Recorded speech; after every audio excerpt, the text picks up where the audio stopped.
Well, the big story that we're breaking this hour, there's trouble brewing for Air India. Jet fuel supply to the national carrier has been stopped at 6 airports. Air India claims that flight operations have not been impacted. Anu Sharma joins us now with more. So, Anu, why has the fuel supply been stopped, and could other airports follow suit? Well, definitely other airports could follow suit, given that the airline does not have money to make payments to oil companies. And remember, as much as 3,500 crores is the figure that is pending to the oil companies from Air India's side. And currently, jet fuel supply has been stopped to Air India at the airports of Kochi, Pune, Mohali, and Patna, Ranchi, and Visakhapatnam. So these are the 6 airports where fuel supply has been stopped. And to this, Air India has made an official statement saying that we don't have money to make payments, and basically in the absence of equity support from the government of India, the airline cannot handle its huge debt service liabilities, and hence this is the situation that the airline is in. And while its financial performance in terms of operating profits, etc., it is hopeful that it will make an operating profit this year, but still it feels that in the absence of the support from the government, it is unable to meet these payment liabilities.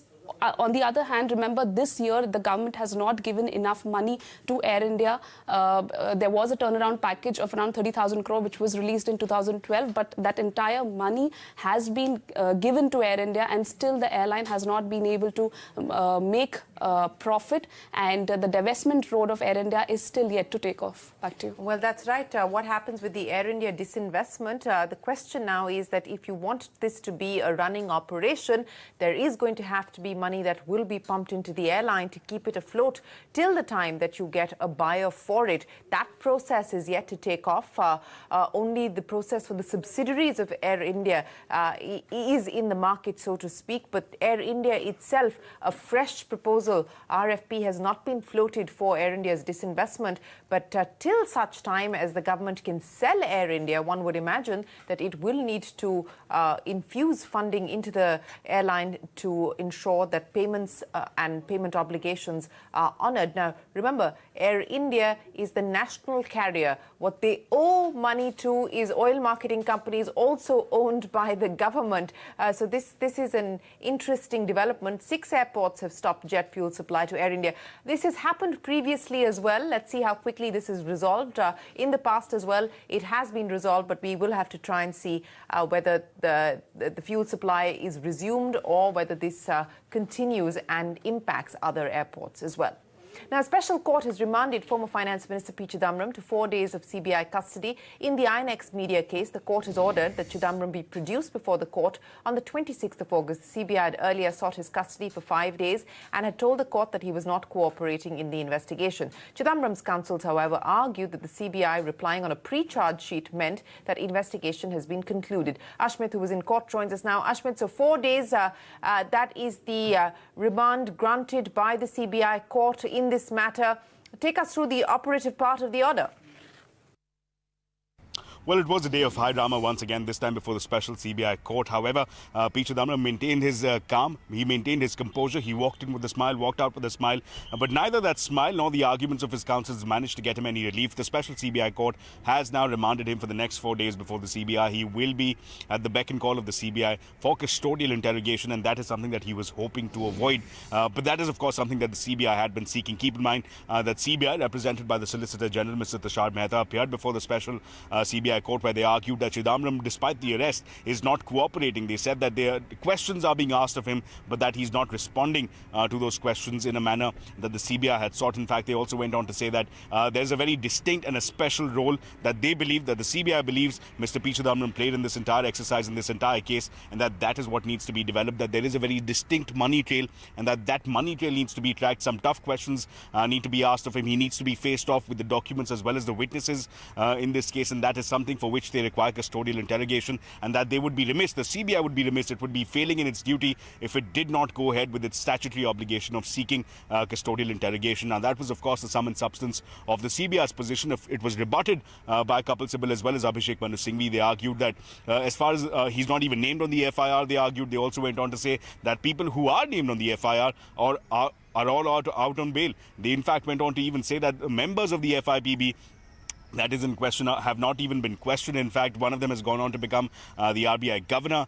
They also went on to say that that remanding to police custody is the exception and that bail is the norm, that relief is the norm. Also, in fact, hinting at political overtones, saying that this is not about evidence or this is not about the case per se, but rather this is about quote-unquote something else. So again, hinting at political motivations behind this case. So strong arguments being made, but not managing to cut any ice. The end result is that for the next 4 days, Mr. P Chidambaram will be in CBI's custody. He will be at the beck and call of the CBI for custodial interrogation. One important aspect, however, to watch out for will be tomorrow. Tomorrow is when P Chidambaram's anticipatory bail comes up for hearing before the Apex Court, which now, in light of his arrest, has become infructuous. But it will still be interesting to see what are the kind of arguments that his counsels would like to put forth before the Apex Court. Back to you.